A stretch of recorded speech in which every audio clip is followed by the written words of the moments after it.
La historia. Una palabra que describe una cantidad tan grande de cosas que si nos ponemos a revisar en profundidad, parece ridículo todo lo que realmente abarca.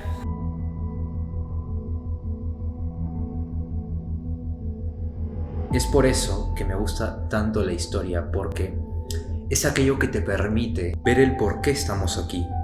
Muchas personas se hacen esa pregunta muchas veces a lo largo de su vida, pero son pocas realmente las que la enfocan de la manera correcta. La manera correcta, a mi punto de vista, de enfocar esa pregunta es la manera histórica. Mi nombre es Mariano Fonseca y esta es la razón por la que amo la historia.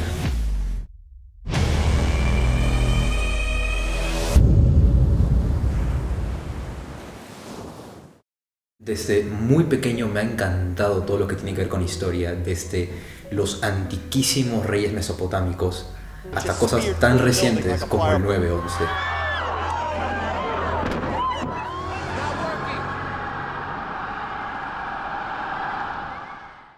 ¿Cómo te sientes tú como mamá al tener un hijo al que le guste tanto la historia, siendo de que no es un tema que sea muy común que le guste a los chicos hoy en día?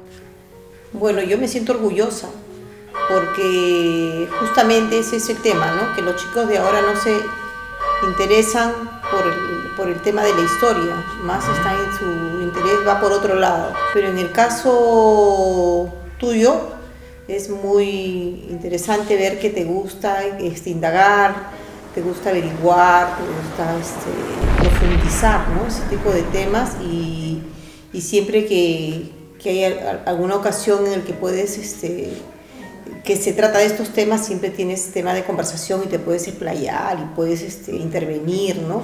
Y temas que muchas personas adultas inclusive desconocen. A mí me da mucho gusto saber de que tengo un hijo así, que tanto gente adulta no sabe tanto la historia, no solamente del Perú, sino la historia universal y muchos temas relacionados a eso, ¿no? Y es muy bonito porque a veces nos ponemos a conversar y bueno, yo te escucho y te dejo hablar porque me gusta escucharte hablar. Y desde pequeño, desde que estabas en el colegio y te mandaban a exponer. ¿Crees que el entorno familiar en el que ustedes me han formado ha influido en mi pasión por la historia? Sí, sí. Yo creo que esa pasión te viene por el lado de tu papá más que nada, ¿no? Porque a él le gusta también la historia tanto como a ti.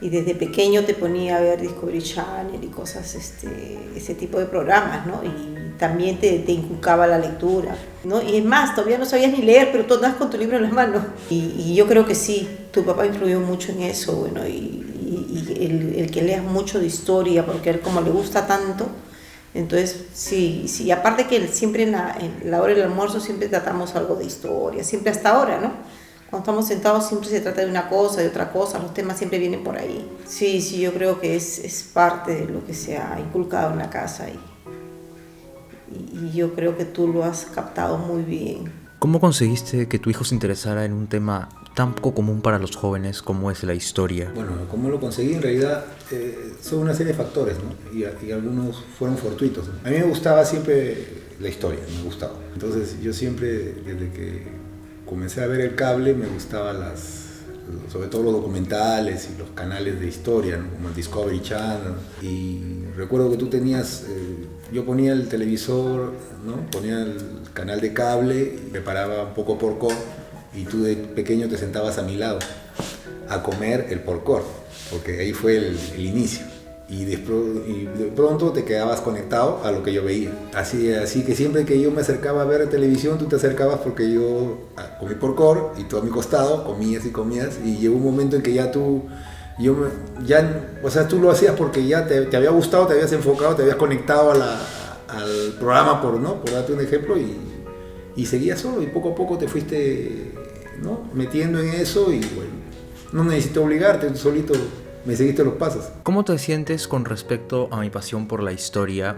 ¿Y por qué crees que estas nuevas generaciones cada vez se interesan menos por la lectura acerca justamente de eso, de su historia? Más que me alegra que sigas la saga, ¿no? De mi padre, yo ¿no? Y la cultura, como siempre he dicho, dice lo aprendido y lo conocido no ocupa espacio. Los de mi generación leían y leían bastante. Ahora leen poco. Tal vez la plataforma haya cambiado, ¿no? Ahora hay que ver una pantalla para poder leer algo. Antes tú leías un libro y no lo leías una vez, lo puedes leer 20 veces. Ahora a veces la información es más visual, más auditiva. Antes uno veía y procesaba lo que leía. Por eso que en estas épocas hay problemas de entendimiento, de comprensión lectora, porque la gente lee pero no entiende lo que lee. Y eso es, lamentablemente, en nuestro país, es bien penoso de que en vez de avanzar hemos retrocedido. Y me siento orgulloso de ti, hijo, porque al menos has captado algo, no sé, serán los genes, ¿no? O lo que se te ha podido como herencia dar. Sin embargo, esto es algo contradictorio. A pesar de que es maravilloso poder tener un conocimiento tan vasto en un tema tan apasionante como este a mi corta edad, también me llega a generar un sentimiento de un poco de soledad, porque justamente la gente que es contemporánea a mí casi nunca se preguntan la historia detrás de las cosas que hacen, se dedican a escuchar su música favorita, se dedican a ver la serie que está de moda, pero nunca, por ejemplo, buscan los orígenes del género de música que tanto les gusta, o las posibles inspiraciones basadas en historias reales de esa serie que tanto les apasiona. Nunca ven más allá. Como por ejemplo, muchos aquí deben conocer la película de La Bruja de Blair, pero estoy seguro que son muy pocos los que saben la historia real, la historia de la bruja de los Bell, de la familia Bell, una historia real documentada que ocurrió a inicios del siglo XIX, 1816, en el por entonces conocido territorio de Tennessee, en los Estados Unidos. Sí, en cuanto a esta pasión estoy prácticamente solo, lo sé.